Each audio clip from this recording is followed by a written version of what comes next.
নানা জটিলতায় এবছরও চালু হচ্ছে না চট্টগ্রামের কর্ণফুলী নদী তীরে নির্মিত দ্বিতীয় আউটার রিং রোড নামে খ্যাত কালুরঘাট চাক্তাই 4-লেন সড়ক। ভূমি অধিগ্রহণ জটিলতায় কয়েক দফা মেয়াদ বাড়ানোর পর সড়কটির বেশিরভাগই শেষ হয়েছে বলছে সিডিএ। 2026 সালের জুনে খুলে দেওয়ার পরিকল্পনা তাদের। নয়ন বড়ুয়া জয়ের রিপোর্টে বিস্তারিত।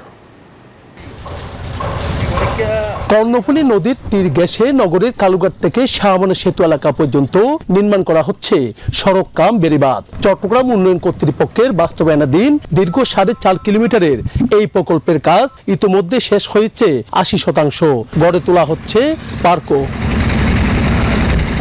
প্রকল্পের কাজ শুরু হওয়ার পর থেকেই প্রাকৃতিক দৃশ্য দেখতে সেখানে প্রতিদিন পরিবার পরিজন নিয়ে ভিড় জমান প্রকৃতিপ্রেমীরা। বলছেন যাতায়াত সুবিধার পাশাপাশি বিনোদনের জন্যও রয়েছে দারুণ সুযোগ। বন্ধু প্রবাসী, তাকে নিয়ে আসলাম, এনে তাকে দেখানোর জন্য আর কি। বিকালবেলা হলে মোটামুটি মানুষজন আসে, ফ্যামিলি নিয়ে আসে, সবাই বেড়াতে আসে। যানজট মুক্ত একটা পরিবেশে যখন এই নদীর পার আসবে ওনার মনটা একদম ভরে যাবে। বাস্তবায়ন সংস্থা সিডিএ বলছে ভূমি অধিগ্রহণ জটিলতায় কয়েক দফা নির্মাণ কাজের মেয়াদ বাড়লেও আগামী বছরের জুনে যানবাহন চলাচলের জন্য খুলে দেওয়া হবে এটি। প্রজেক্টটাকে ইনশাল্লাহ ওইটা ট্র্যাকে আছে। আমাদের যে বাধাগুলো ছিল এই প্রজেক্ট বাস্তবায়নে, সেই বাধাগুলো আমরা ওভারকাম করতে পেরেছি। তো ইনশাল্লাহ আমরা আশা করছি যে আগামী 26শে জুনের মধ্যে এই প্রকল্পটা শেষ হবে। বান্ডেল থাকলে প্রতি সেনমানিতে টাকা বাঁচবে। বিকাশ সেনমানি বান্ডেল কিনে জিতুন প্রতি লেনদেনে।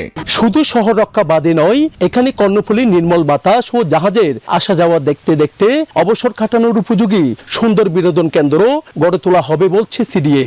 এটা টোটাল আমরা এখন 2600 কোটি টাকা আমরা এটা ব্যয় করেছি বাগবানকাম রোড, এবং এখানে 12টা স্লুইস গেটের সাইজ অনেক বিশাল। কারণ আপনি জানেন যে বিশাল একটা ক্যাচমেন্ট এরিয়ার পানিগুলো কিন্তু কর্ণফুলী নদীতে পড়ছে।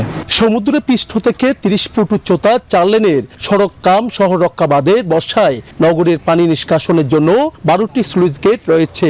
এইসব স্লুইস গেটে পানি নিষ্কাশনের জন্য পাম্প স্থাপন করা হয়েছে। নয়ন বড়ুয়া জয়, নিউজ 24, চট্টগ্রাম।